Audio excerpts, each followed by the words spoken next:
Welcome to the Clause YouTube channel. Together, we strive for a safer, secure, and more stable world.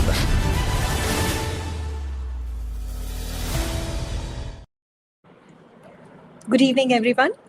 I like to welcome all of you to Clause YouTube channel, the Strategic Frontlines. And today we have with us Vice Admiral Shekhar Sinha, PVSM, AVSM, NM and BAR, retired. He's an expert in Indo-Pacific geopolitics and strategic issues. We have with us Lieutenant General Rakesh Sharma, PVSM, UYSM, AVSM, VSM, retired. He's an expert on strategic issues, national security and geopolitics. And finally, we have Dr. Meena Roy. She's an expert in West Asia. I welcome all of you to this podcast. Thank you. Today, we will discuss the consequences of the American attack on Iran's nuclear facility and how it is going to pan out. Now we know that the cards are out. The US has become an active partner and has attacked directly. Till now, we were all debating when this thing is going to come out. So before we start to discuss all those things, I would like to ask first General Sharma. We find that the US used its 7 B-2 bombers using 12 bunker bomber busters, which has a payload of about 40,000 pounds or 18,000 kilograms. And it can go up to 6,000 kilometers without refueling. The most important thing was that it hit Fardo nuclear facility, which was the most important nuclear facility of Iran, as it is shown, and it can hit at 60 meters. That is an important fact, because a lot of debate is being going on that the actual nuclear facility is at 90 meters and below. So there are questions being asked that whether actually the damage has been as potent as it is being portrayed as, because till now they have said that there has been no leak. So the contamination is not there. So if we see that, then there can be only three options. Either the uranium has been removed, as the Iran is saying that it might have been removed to Bushehr or to other site, or the 90 meters, since it is there, so actually the catastrophe is not that much, or they are trying to hide the contamination. So my question to you is, what are your views on this? And secondly, what are the options Iran has? Do they have the capabilities to hit the American bases? What are your views on that? Thank you, Dr. Roshan. I can take about half a night answering your simple questions that you asked. Okay, and of course, as at this juncture, not many things are also known. But let's make a informed discussion on the issues that you have raised. Now, the Americans used 125 aircrafts totally in one night, which is a very large. Some are decoys, some are deception. They were flying all over the world. And these aircraft, they flew from Missouri, B-2s who came to hit it, and to these two sites that they were hitting, which is Fordo and Nance. And Isfahan was hit by Tomahawk missiles, which came from a submarine. So there are two separate issues.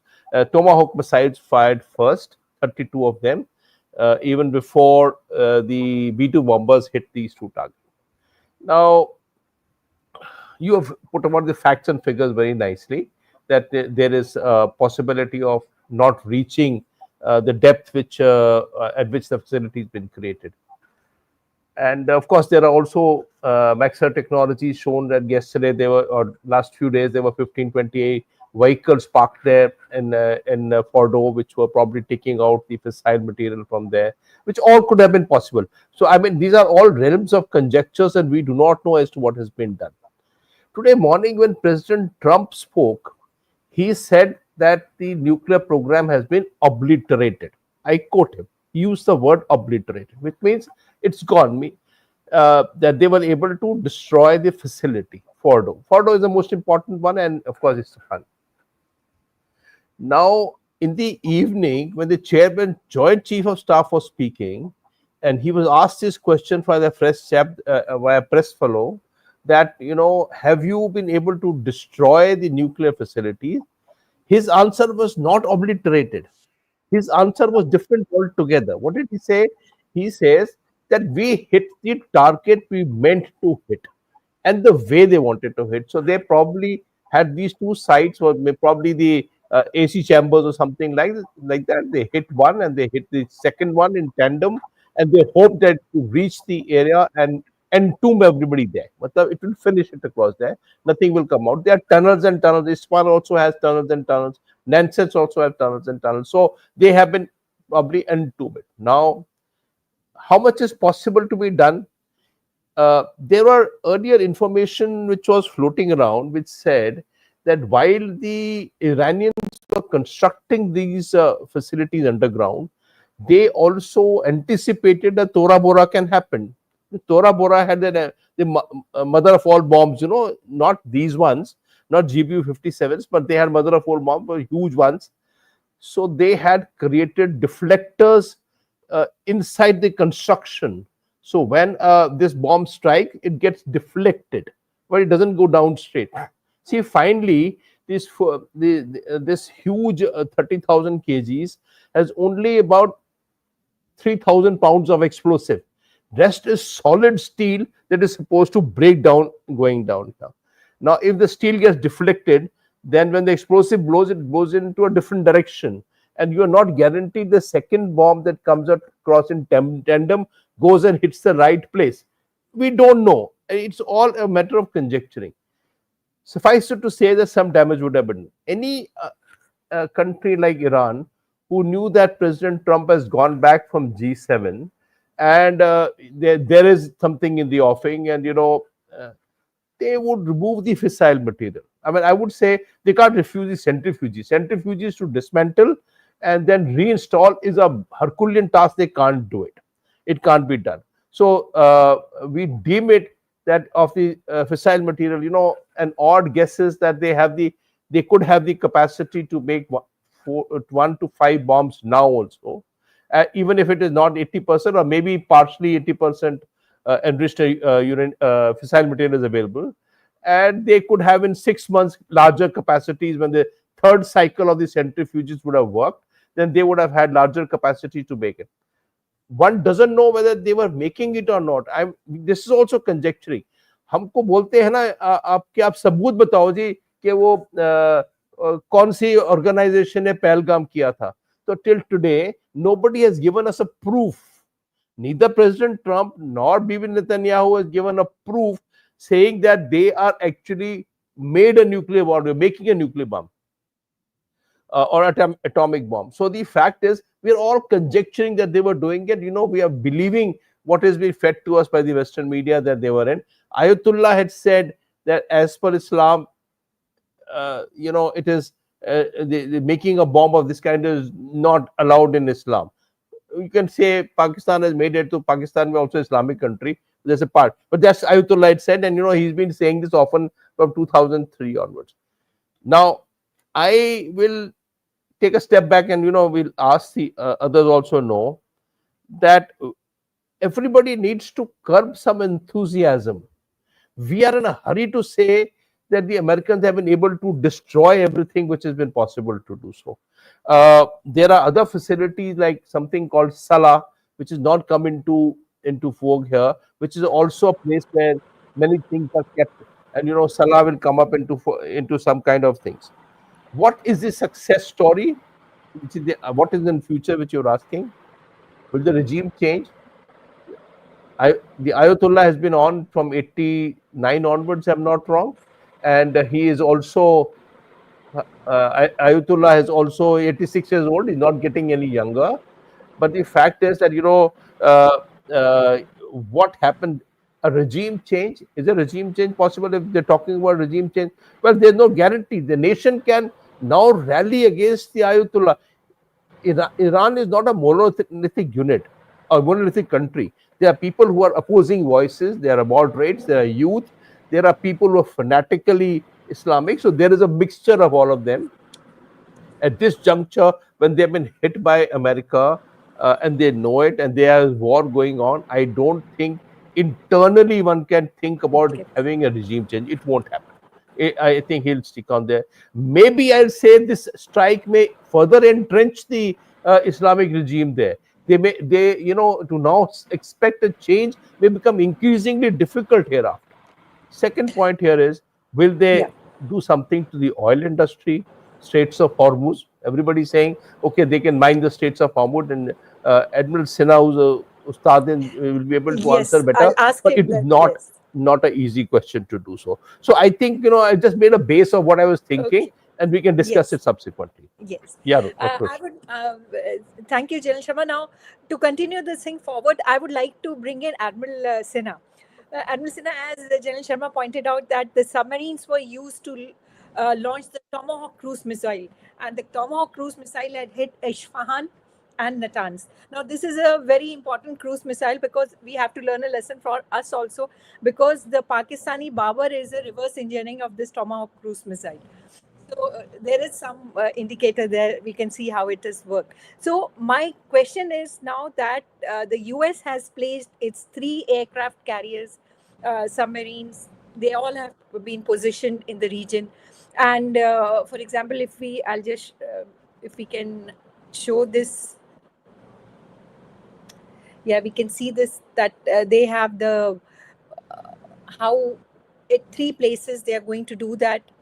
And these are the bases, if we see, which shows where American things are there. So I want to ask you, do they have the capabilities to hit the American bases? And what are they going to do now? What will be their next step? Are they going to escalate it just by hitting the Israelis, or they're going to escalate it by hitting the American bases? Or they are not going to escalate at all? What are your views on that? Thank you, Dr. Roshan, for inviting me, and along with such very distinguished colleagues who have great respect in the field of geopolitical analysis and West Asia. Dr. Meena Roy is our, uh, shall I say, the most respected academician. The two questions that you have asked, they are tough ones. Will they attack?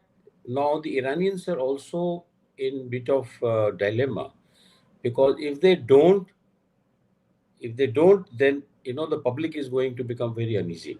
Iranians are very self-respecting people. It's a civilization, and they have a lot of pride in their own.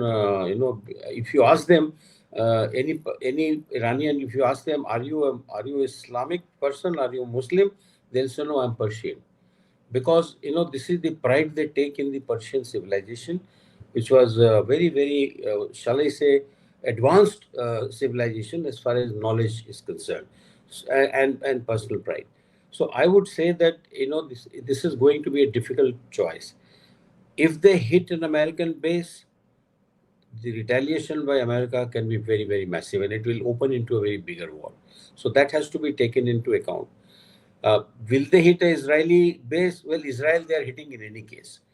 Now, obviously, a lot of their weapons have got consumed or they have been demolished.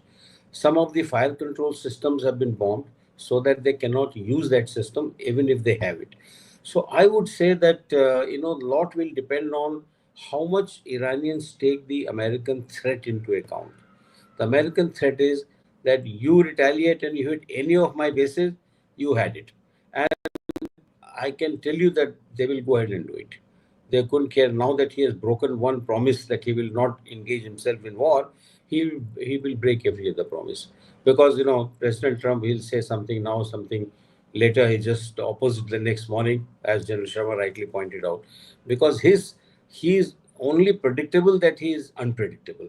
That's the only predictability that one can say. So I would say that Iran attacking an American base, as an analyst, I would say it is unlikely, because the repercussions can be very very heavy and the war can become big. Then what will happen is, then you might see even Russia jumping into this. He's already given some sort of warning that stop it, cool down. China also hasn't said anything, but let me tell you, the Chinese uh, transport aircraft have flown to Tehran 3-4 days back in some other places, and they've offloaded a lot of weapon systems and the ammunition which the the Iranians are using. So that is the first one.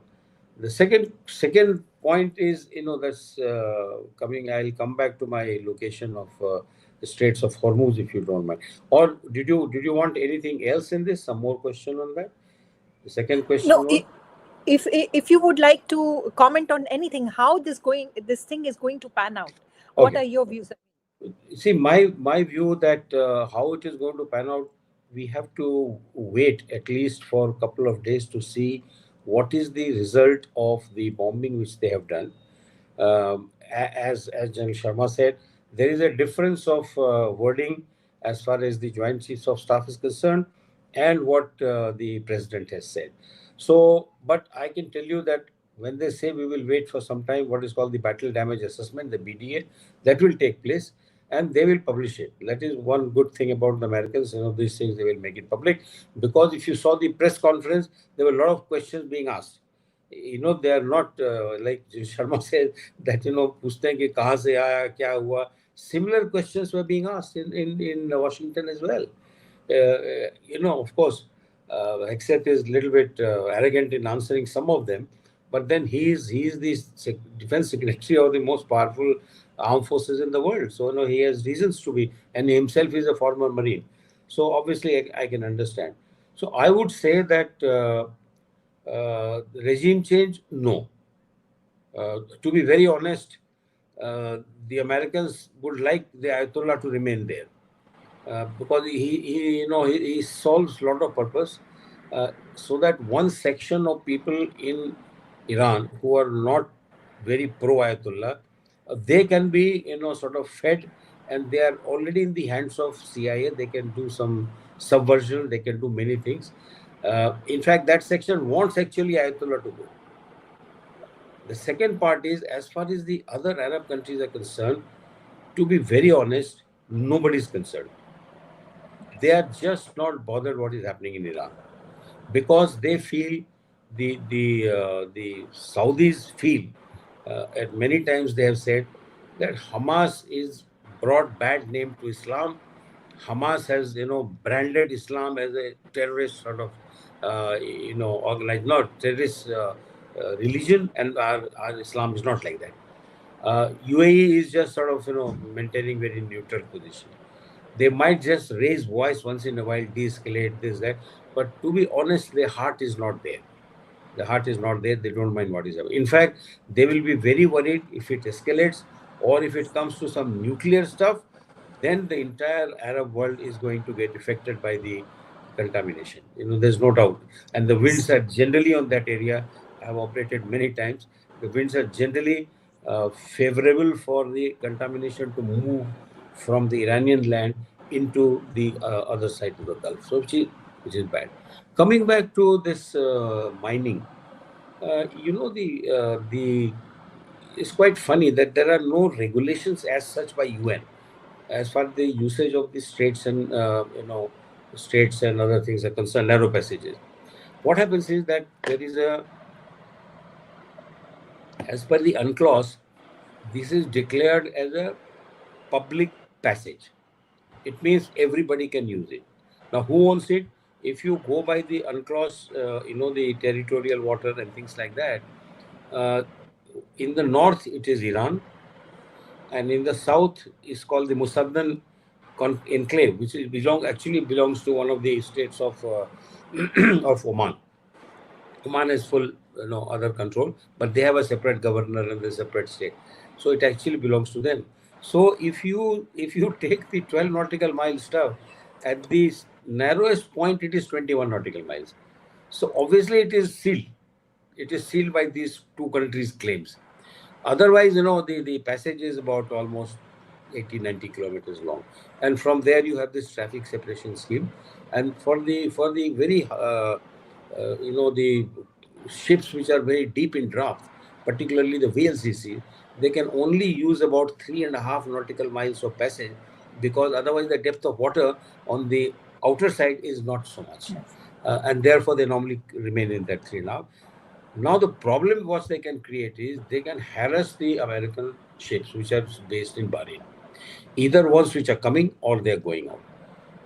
Attacking everybody, closing the passage, I would say that it is not possible because it will hurt Iran also. Iran's own oil is being transported from there. China does a lot of trade with the Gulf countries, and China is importer of, world's almost 20% of, oil comes from this area to various countries. And funny thing is, the world's fastest growing economies, like India, China, Japan, and South Korea, not the fastest growing, but these four are big economies. All of them are short on oil. तो Yes. भगवान सब कुछ नहीं देता है. He given you a country to make, but they all import oil from this area only. So I think that it'll be very tough for Iran to do that. Though they have been threatening, I have seen some threats messages, but I would think that that should not. Then what will happen? The whole world is descend upon Iran and diplomatically try and diffuse the situation, which I think the time has come. They should start doing now. Otherwise, this can spill into a slightly bigger war. Will it remain a regional war? Yes, it will. I don't think that any country is going to jump into this because they have seen, how will Russia jump in? But Russia cannot say very much. They themselves are involved in Ukraine. For no reason they have gone inside. So this is very China. China is actively supporting Iran. So these two countries cannot, morally it is not correct for them to start preaching. And certainly not India. Because Yes. we just had our own trouble, and of course, President Trump is claiming that he has diffused it. Yeah.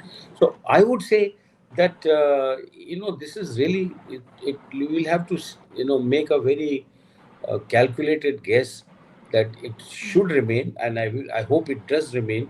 But to say that anything will happen, Iran will respond.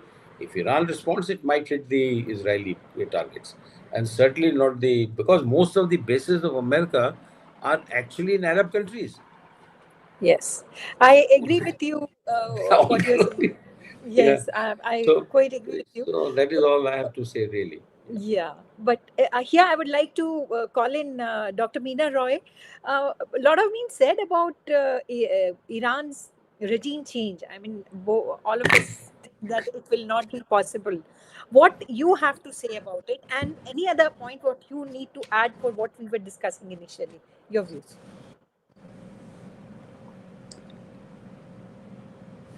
Can't hear you, Meena. We can't hear you. You're muted. Yeah. Huh. Now? Hello. Yeah, we can hear you. Okay. I said thank you so much, Roshan, for organizing a very timely debate. And I think most of the questions that are being debated on various channels is what next? Will there be a regime change? But I think if we look at it, I would like to look at it from a different perspective, in a sense. What has happened has happened. It was expected that something is going to happen. He said 60 days, but he offered something to Iran which a country like Iran would never ever accept.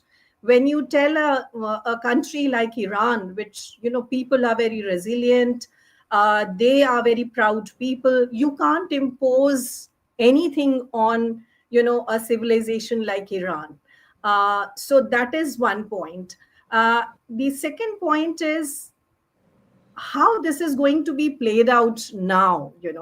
So the first point, regime change, I think everybody says the regime will not, but why? I personally feel that yes, there's a lot of discontent, and particularly when you talk to the people, it is the youth, the younger generation, which hasn't seen what happened and what they went through the revolution period and thereafter Iran-Iraq war. They have their own likes and dislikes, and let's accept that the youth would not want to be put in a certain bracket and not being allowed to do things which they would love. They all of them want to go to Europe and US. What has this attack by Israel, followed by an American, done to the people in Iran is that they are united today. I am constantly in touch with people in both the countries. I have friends everywhere. So internet is working even in Iran and there actually with the common people that I'm talking. So regime is weakened today. Hezbollah, Hamas, and other Houthis also have been weakened. But will this push Iran to have a deal? I think for now, for short term, the answer would be no. How this is played out in coming days, we will have to wait and watch. The third thing is, let us look at the internal compulsions of Iran today. uh, if I have to compare the GDP growth of Iran vis-a-vis Europe, the Iran wasn't doing too bad. Yes, the only problem I would say was when we see the depreciating real, so that was one big issue. And we also see the hardship of the people, even for buying normal stuff that they have to buy. So those are real internal issues which the Iran is fighting today. But the war is a situation where they would be willing to sacrifice. Let's look at how Shia martyrdom and their religious what do I call it, culture within each one of them. They would be willing to die today. I mean, there is a lot of people who are leaving also Iran. It is not that people are not leaving Tehran or they're not going to different places. So I think the internal dynamics today is something which has brought the people together. How it will be played out later, the difficulties which the regime will face is a different question altogether. But at this point in time, I don't think the Iranians would surrender. Whether they are going to hit the American targets, we really don't know. Whatever is discussed, in the National Security Council of theirs, and what decision they take. But I don't think they want to inflict any damage regionally, because there's been a paradigm shift. Even if we look at the regional context today, yes, Iran has to fight, its own battle, whether it is Saudi Arabia, whether it is UAE, whether Qatar, Oman, all of them don't want this war to be, escalating to the region, because that is very damaging for them as well. But one thing which is very different today is that at least they are vocal, condemning the kind of attack which has happened on Iran. So I think that is a different point that we need to take into account. Iran is definitely has faced a major blow militarily, but is it weak enough to surrender? The answer is no. Regionally, people will talk about it, but I personally feel, Iran is being helped indirectly.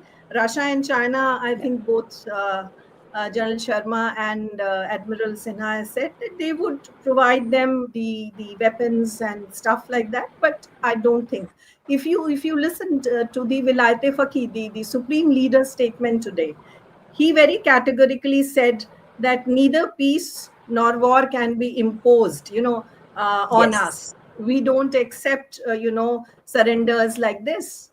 So I think those are some points that we need to keep in mind when we are talking about these things. The implications would be very, very phenomenal and bad, I would say, for the entire world. So there is going to be this whole push. To what extent Diplomacy. the international community will be able to, bring about the de-escalation, and let's see.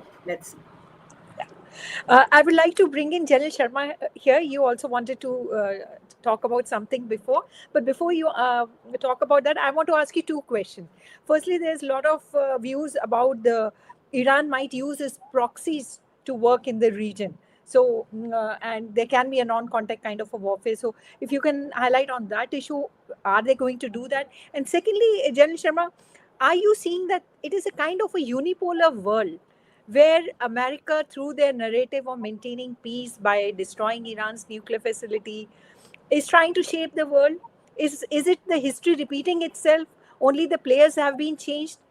Because if we see both the Chinese and the Russians, they have diplomatically condemned, but till now they are not coming into direct confrontation. Probably, I think they should not also, because the escalation level probably has not gone to that level for them to interfere. And there are also a lot of views going on that the Chinese think that the US involvement in the Middle East will benefit the China, and similarly, if the oil prices go out, the Russians will also benefit. But those are the other voices which are coming out. So I would like you to talk about some of them which you want, and then Admiral Sinha can comment on the others. Yeah. Oh, thank you, Roshan. Now, let me start from some of the issues that come to my mind now after the discussion that has happened, and a very rich discussion took place. What Admiral Sinha and what Meena had spoken, and the question that you have been rightly raising. First is that a military success does not always translate into political success.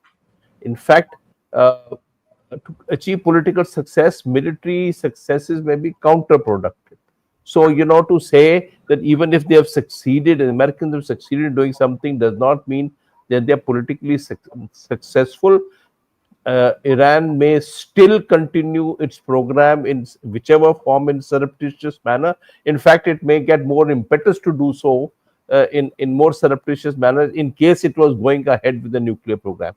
So, this might give the impetus to go ahead, and it may not be a deterrent enough. That's one point. Second, what did President Trump come up into this chair? He came out with with his own prognosis of non-intervention. He spoke in Saudi Arabia, I think a month and a half ago, and in the speech he said that it was highly critical of military interventions. That speech, and I remember it clearly. He said, military interventions are not the answer. This is a flip flop for what he spoke about 1 month ago. Of course, he says many things, so everything doesn't have to be taken. Most things will have to be taken pinch of salt. Third is that he also came up on the premise of bringing peace. In 24 hours, there will be peace in Ukraine. Then he said 100 days. Then he said peace will be there. India, Pakistan, I brokered the peace. And in Palestine, there will be peace. So his peace and so-called noble ambitions are nowhere around. Yeah, he has entered into a war. So he stops being a peacenik. His whole following in the country of being non-interventionism and America first, everything, we won't get involved. Finally, what happens to the transactional President Trump, where everything was a business entity? Here you have got involved into something which may be open-ended. As rightly pointed out, there are 40,000 American troops in that area. There are 19 bases they've got on this area.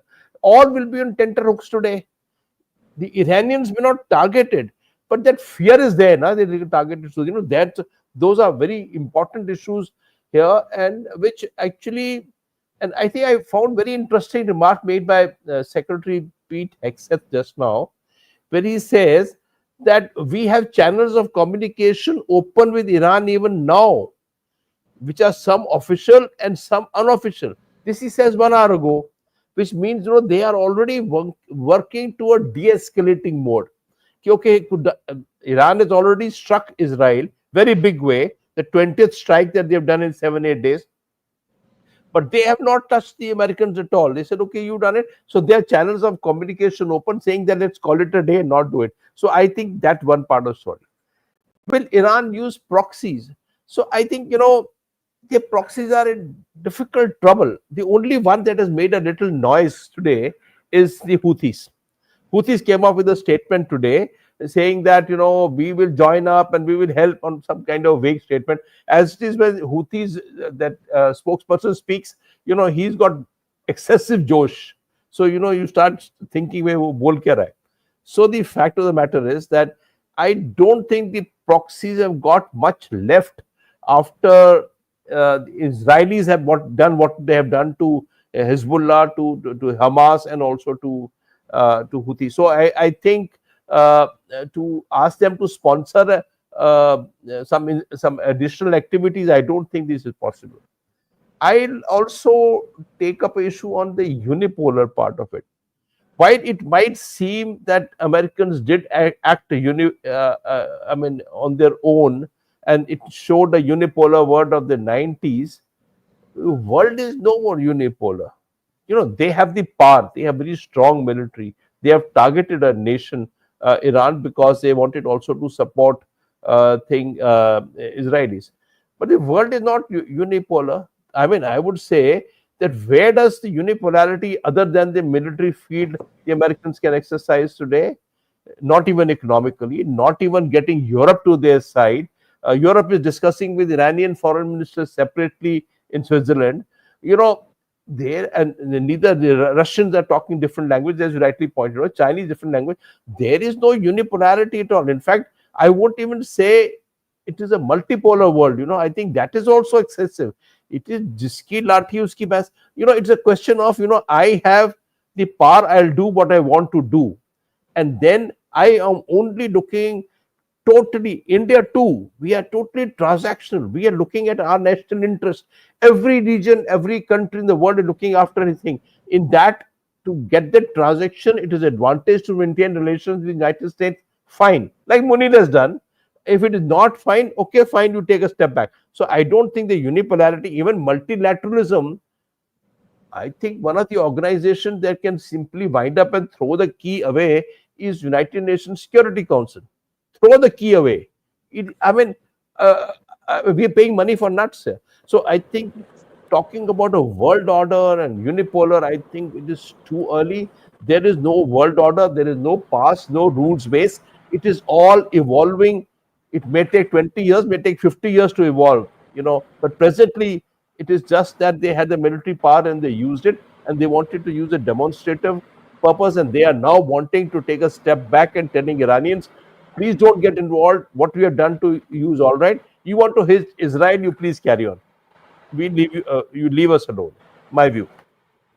Very rightly pointed out, General Sharma, because what is emerging is might is right, and every country is using that. The stronger one is using it over the less stronger one. That is what is happening, whether we see other parts of the world. So I would like to bring in Admiral Sinha here. Admiral Sinha, we were talking about diplomacy, and the foreign minister of Iran is going to talk to, I think, the Russian president tomorrow. Prime Minister Modi also spoke to the Iranian president. So there are certain steps which are being taken to de-escalate these maneuvers.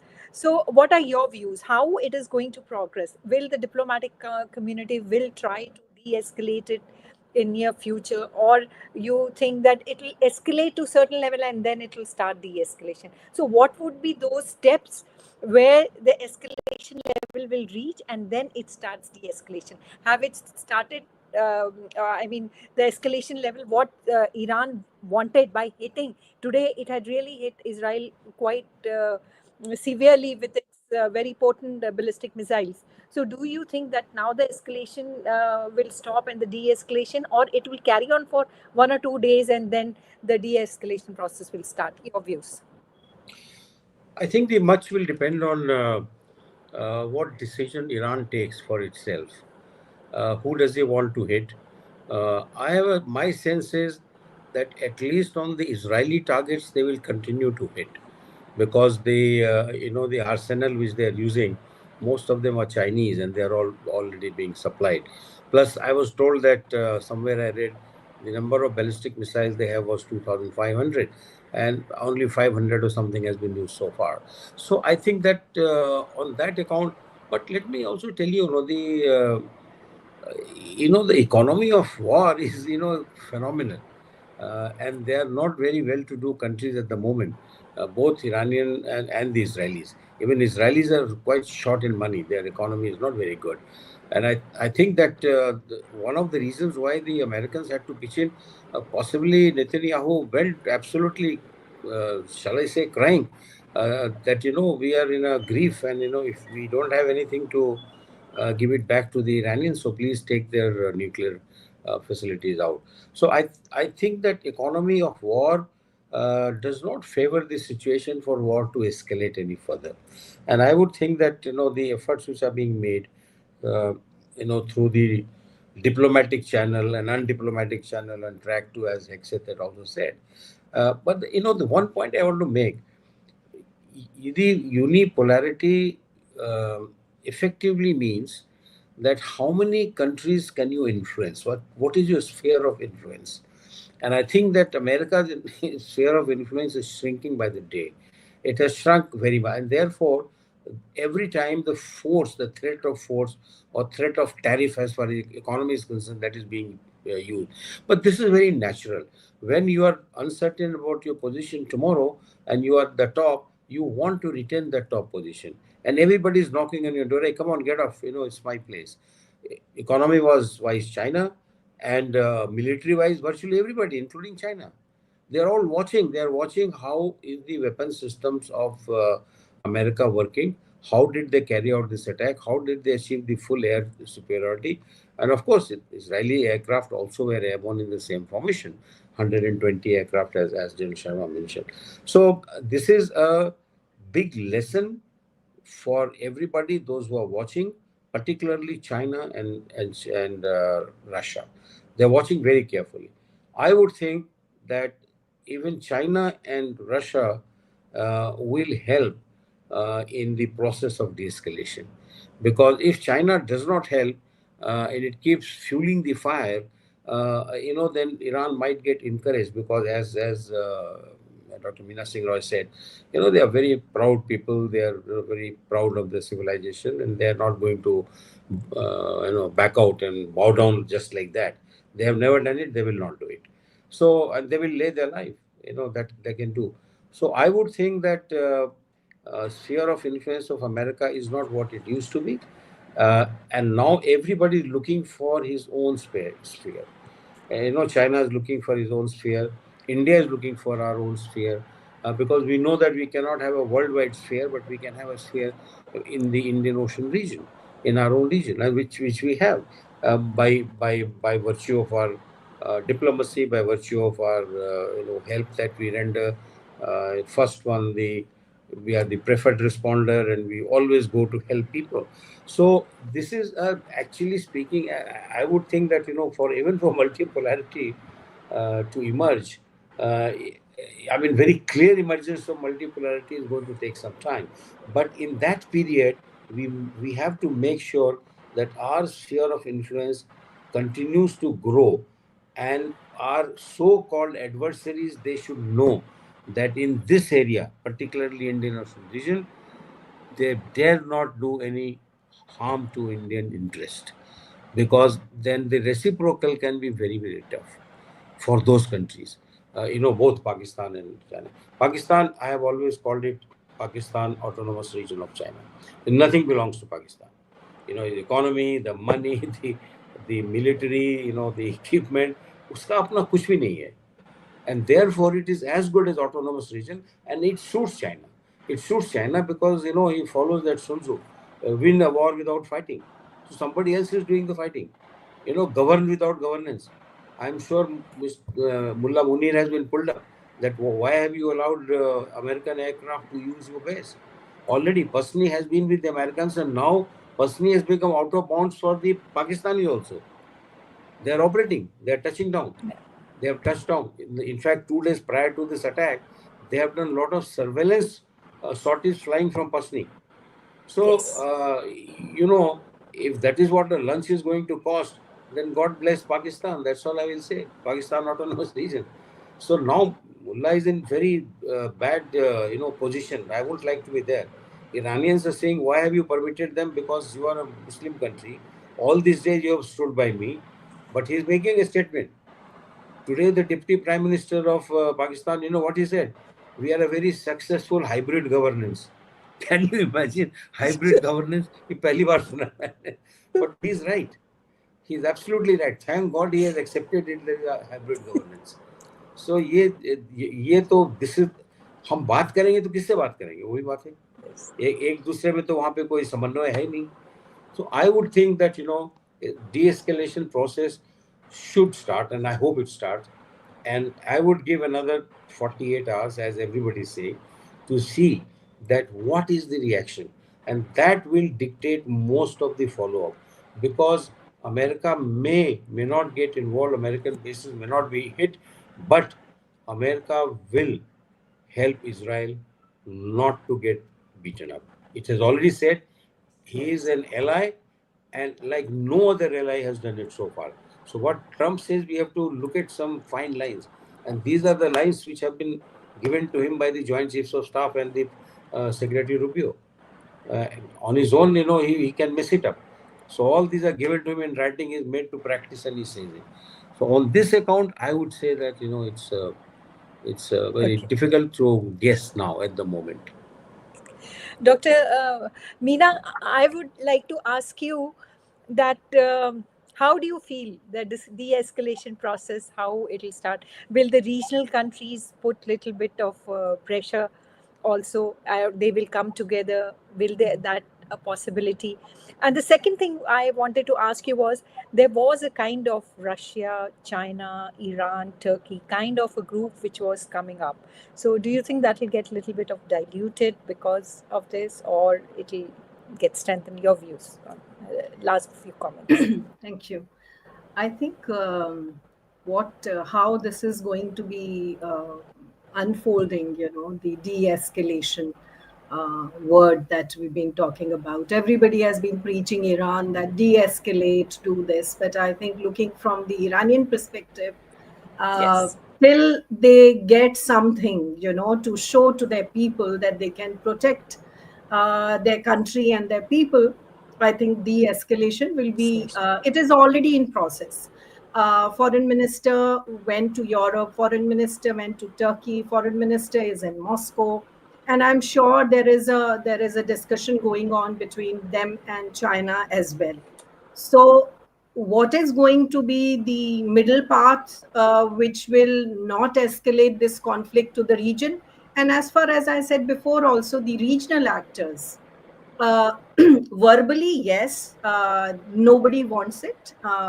But what are they willing to offer Iran? I think that is the critical question. And so the bottom line is the ball is in Iran's court today. How Iran reacts to what has happened today morning is something which would finally set the things unrolling as to what would be the course of action that they would be taking. But I do feel that there is going to be a lot of pressure on Iran. But a lot of people will say, but who is going to be more effective in this context is what will finally, I think, decide the course of de-escalation. Now, Turkey is being very vocal. Turkey is also, Erdogan has his own ambition. Their relations with Israel are not that good. And as far as the United States is concerned, here, Erdogan has been trying to champion the cause of the Muslim world. So he has been very, very, vocal about, using the words like Hitler's and stuff like that. But I think ultimately, US, Russia, China, these three countries will be very, very important. And to what extent China and Russia would be, advising Iran. And finally, as I said, it is ultimately Iran which will not be satisfied unless they take some action to show to their people. So this is what would probably decide as to what we see unfolding. It may not. Let's see how it is very difficult to predict anything when we are talking about this region. One has to be prepared for the strategic surprises in the region, and that is what we've seen in most of the cases. But we are dealing with the country which has been a victim from their perspective. And if you look at it from the Israeli perspective, they feel, there are internal reasons, there are external reasons, and there are many other reasons of their insecurity, and particularly the personality factor, the leadership Prime Minister Netanyahu has been talking about hitting Iran for such a long time, but it never happened. So this is the right time when Iran is weak. So it has worked out well for him, and President Trump is there to fully support them, and US will always and will continue to be standing on with Israel. We'll just take few questions. There's one question by Roshan, Mr. can I call off? I have another event to attend. Okay. Okay. Thank you Thank so you, much. Roshan. Thank you, Thank sir. you so Thank you, much. Meena. Thank you. We'll just take one or two questions.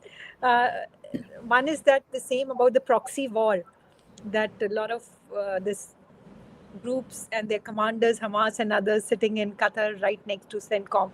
So this is what the proxy war is going to work or not. I mean, if you want to comment on that. You want me to? I think as far as the Iranian proxies are concerned, I think General Sharma or Admiral Sinha made it very clear that yes, there was a statement from the Houthis saying they are going to target the American ships in there. But they are weakened. But I don't rule out the possibility of them doing smaller things. And it will not be restricted only to the region. It may go beyond. We don't know where those sleeper cells are, who would want to do such things. So in the long term, I think there's a serious question about the safety of Jewish people and the American people. Admiral Sinha, would you like to add something? Yeah. Can you hear me? Yes. Okay. Yeah, absolutely right. The ability or capability of particularly Hamas and Hezbollah right now to react with some, shall I say, massive firepower is very doubtful, because they have really been marginalized to a very large extent. Houthis can do it. There is no doubt about that. But I heard a comment, I think it was by Hexet, that Iran or any of your proxy organizations, if they take any action, the Americans will react. Particularly if it happens in the open passageway such as Red Sea. If they start hitting something in Red Sea, then they are in for a lot of punishment, because then the whole world will get after them. And you saw what happened. Oil prices will go up, the ships will have to reroute through the Cape of Good Hope and things like that. But here, Houthis have said, they have made some statement, but I think that to make any effective contribution to this entire conflict which is going on, the ability of the proxies is very, very limited right now. Obviously, Iran will be blamed. There's no doubt about that. Iran will always be blamed, because these are the three proxy organizations which are being fed by Iran. Whatever they say publicly, they're all Iranian proxies. So I would think that chances of all proxies who are sitting in the quarter, as the question says, coming up together, in this time frame, it looks a little unlikely to me. Houthis, yes. Hamas, no, they will be butchered by the Israelis. They have already been butchered to a large extent. And as far as the Hezbollah is concerned, they have been defanged to very, very large extent. So that is what I would think. And Iran will certainly be blamed for that. Yeah. Any last comment from you, Meena, and then Admiral Sinha? Any last comment you want to give? Please unmute your mic.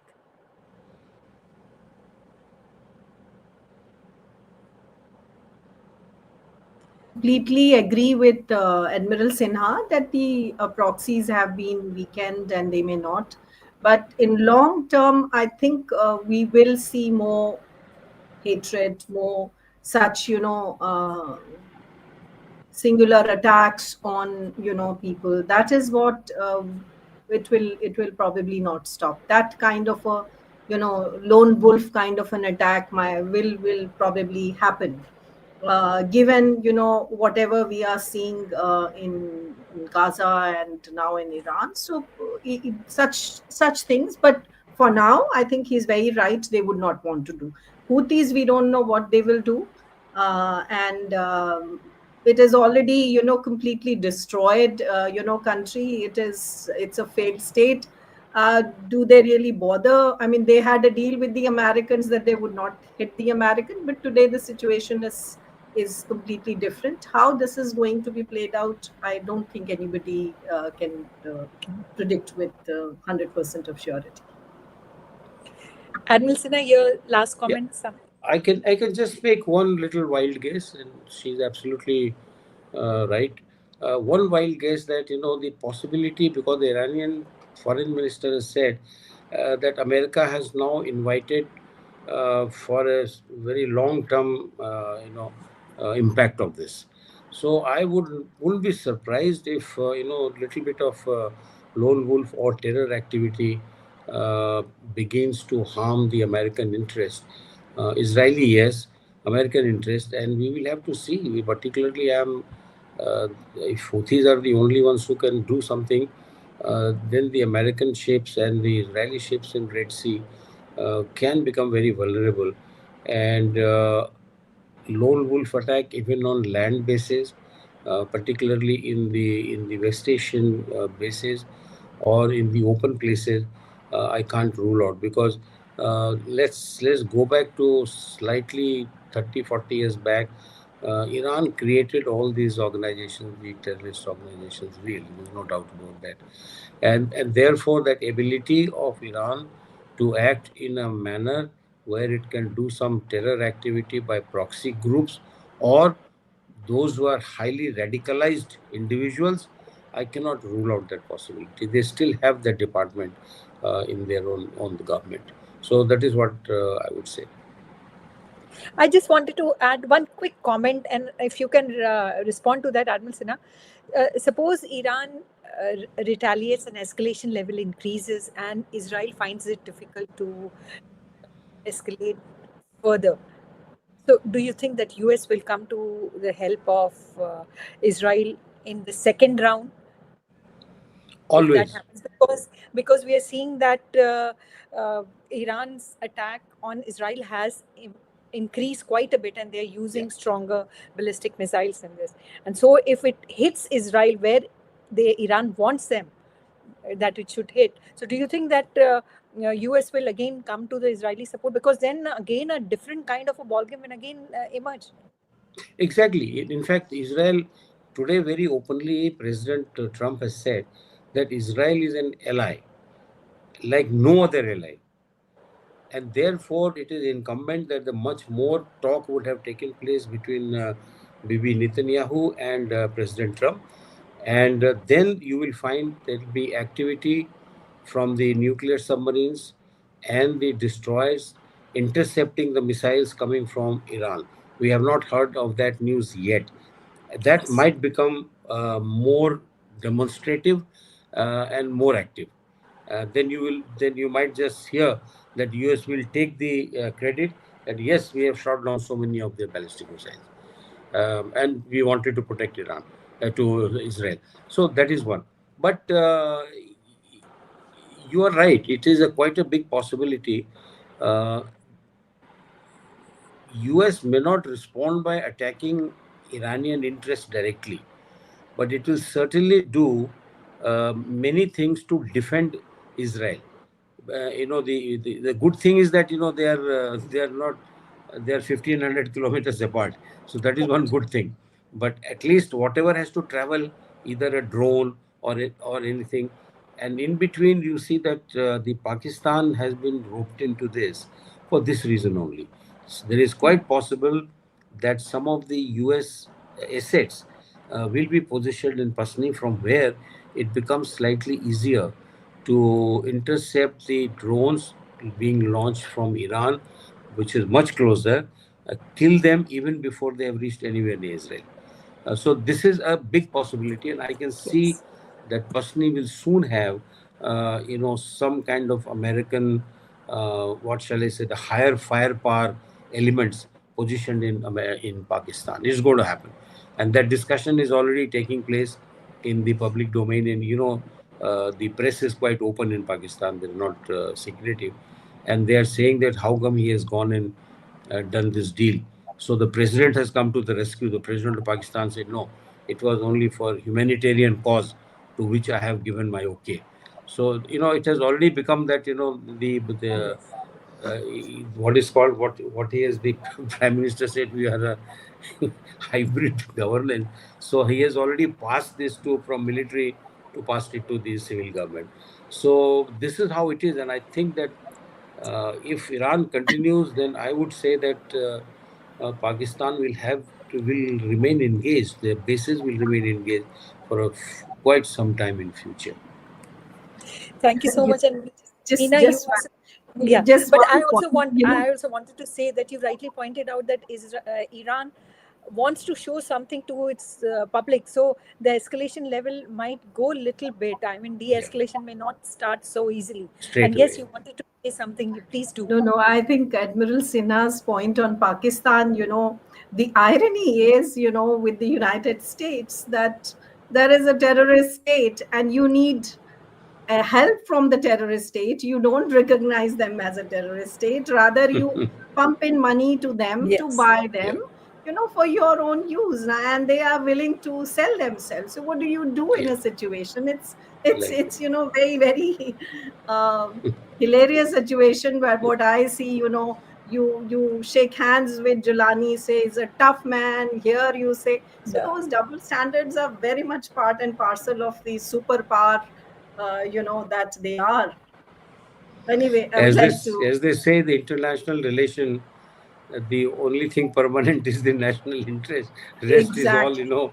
only for demonstration. That's it. For sure. And I think Yes, yeah, absolutely.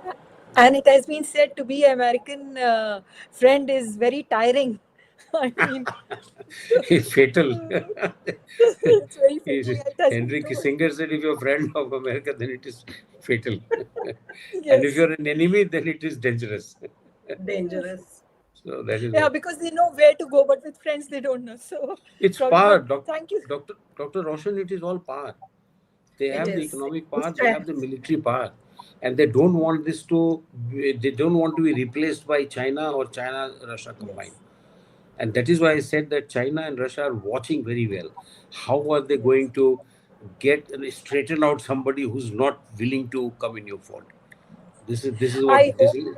Yes, I hope China and Russia, they also do what is required from them. I mean, all the countries, they come together Yeah, and try to solve this problem and push yeah. both the countries to come to the negotiation table, because nothing is solved through war. But thank you so much, Admiral Sinha and Meena. Thank you. Thank you. Pleasure. Thank you very much. Quite nice. You anchored very well.